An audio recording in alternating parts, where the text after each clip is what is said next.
Naglabasan po ang mga pukyutan. Ang dami. Napakarami pong pukyutan. Kita po ba ganin yung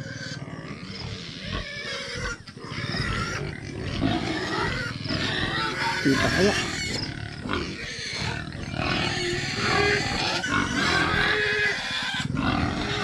Yan, dahil po nilipad ang pukyutan.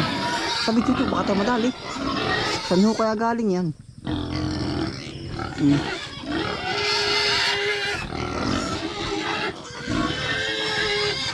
Ang kapal po ng pukyutan.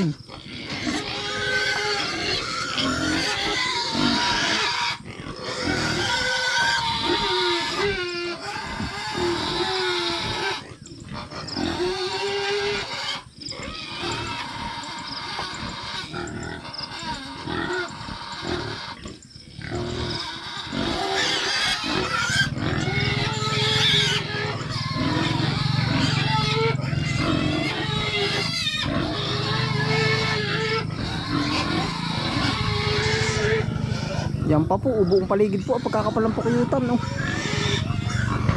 Yan, oh. Naglabasan ng mga bubuyib sa kagaling yan.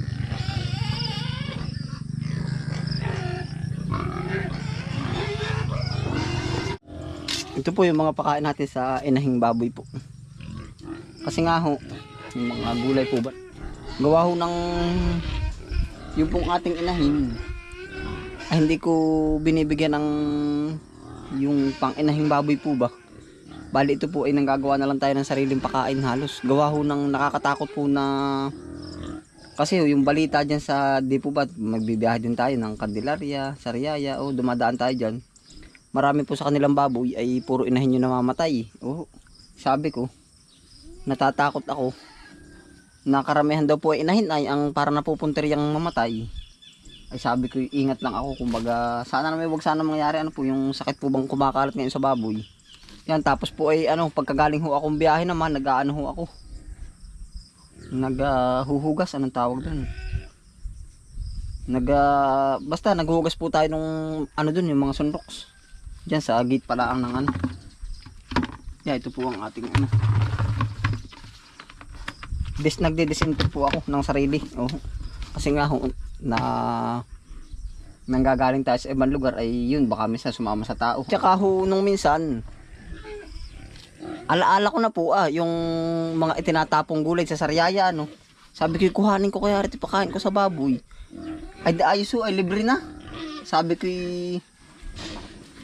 hihingin ko nga laan po yung mga gulay dong itinatapon ano, yung ibang kalakal po ba. Ay pumasok ko agad sa isip ko, papakain ko sa baboy. Ay bigla akong umatras. Sabi ko, ika ay baka rin ang galing ay dyan sa parteng Batangas. Ay yung mga taniman nila ng okra malapit sa banlatan. Ay yung mga langaw ay dumapo kumbaga sa ibang gulay. Oh, baka ba kumapit sa kan tapos ipapakain ko dito. Ay talaga hong tumatak sa isip ko na sa parang dadalhan ko sakit yung aking alaga. Ay kaya ho sabi ko, hindi ko na rin kinuha. Pero nasa isip ko libre naman ay. Isang ako'y nagbablog doon sa kadami na bubulok. Magdala kaya ako at may sasakyan naman. Ay sumagi sa isip ko.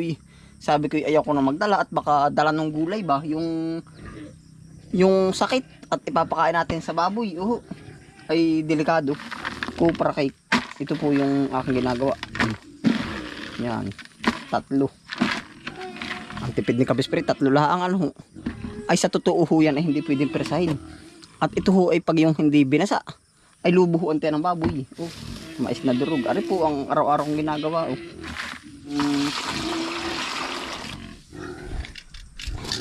Ating hinihiwa-hiwa ko po ito.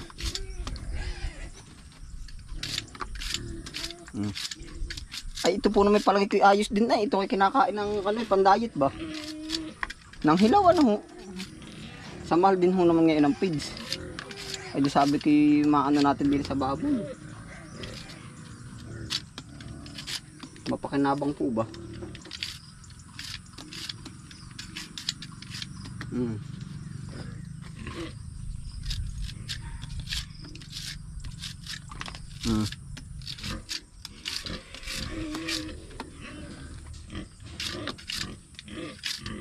Meron na. Dami pa Ganun nga ho yung kwento ko sa inyo doon sa baka. Halip na yung damo itapon na ipakain sa baka, hindi ko na naman ho magagawa. Sayang.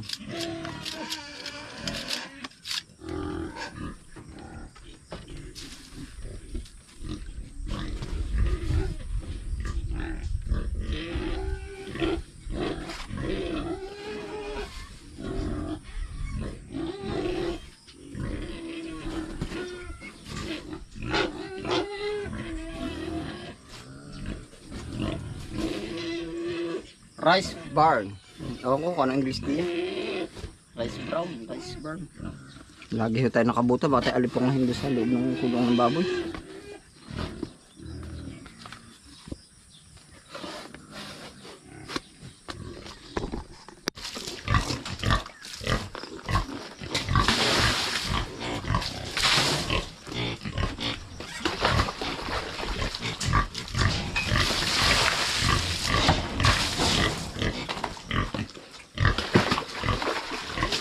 Buntis na po yan, tatlong inahin natin. Oh.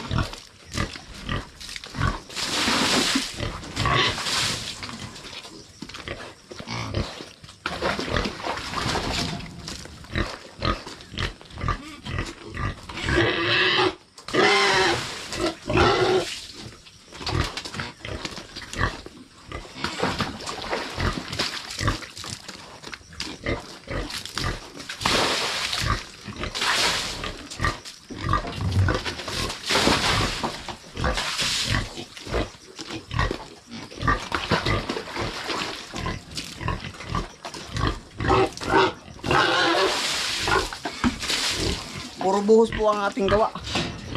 Oh. Marami po naman tayong tubig.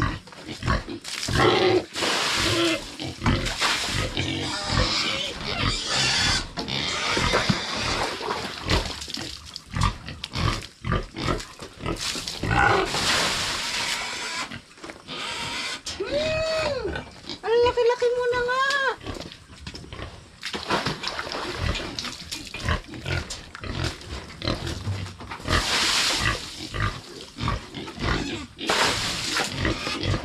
Ikaw, buntis ka na rin. Buntis na po. Tuwa.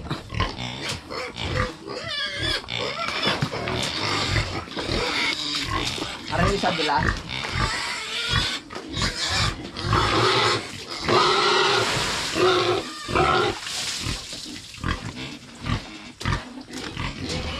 Labis na nainit na nakabot sa bawat saglit. Ang bakanan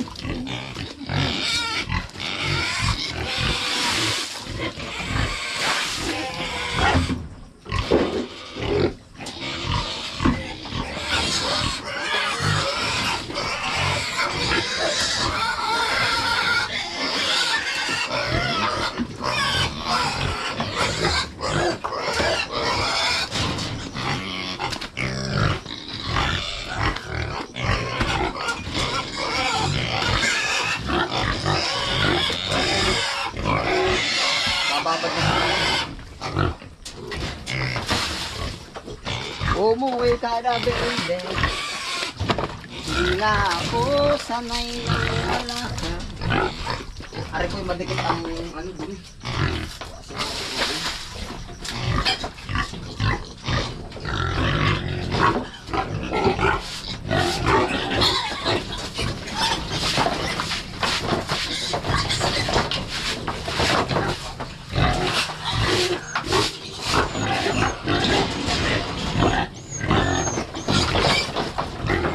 Kalin nila like.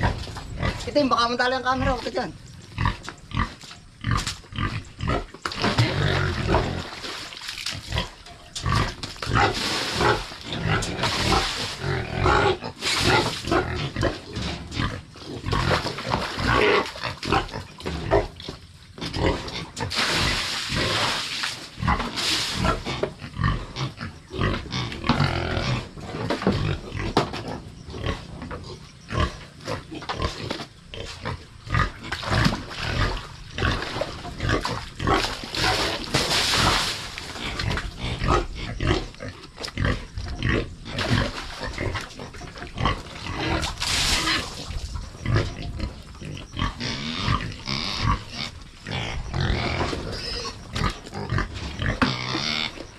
Narin na ang ating pakain sa inahin.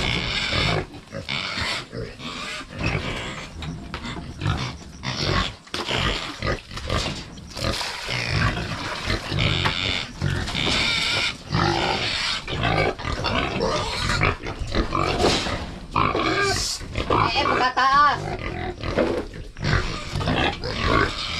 Para puro safety rin po ba? Kaya kinukulong sa parang bakal. Maagas po ay, maagas. Nakakaawa lalo. Sa ibang parpoy ganun talaga. Ano ang tawag dito? Basta may tulungan po sila.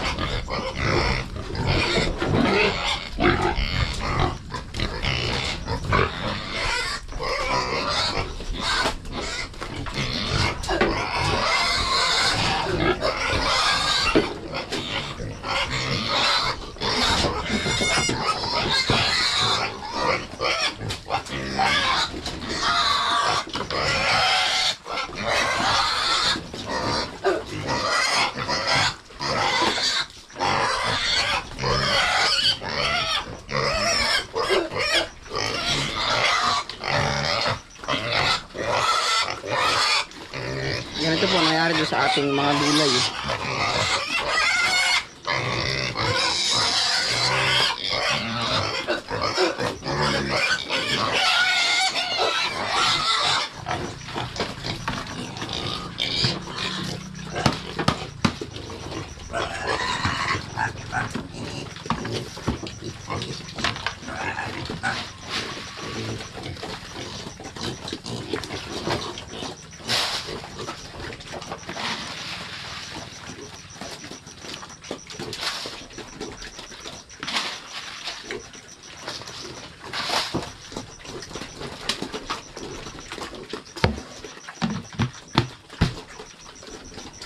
Tahimik na po.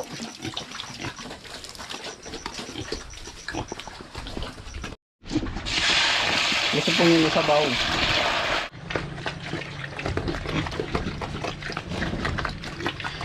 Lalaki na po.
Baka po magre-rinse na ng ano, 20 kilo ang isa.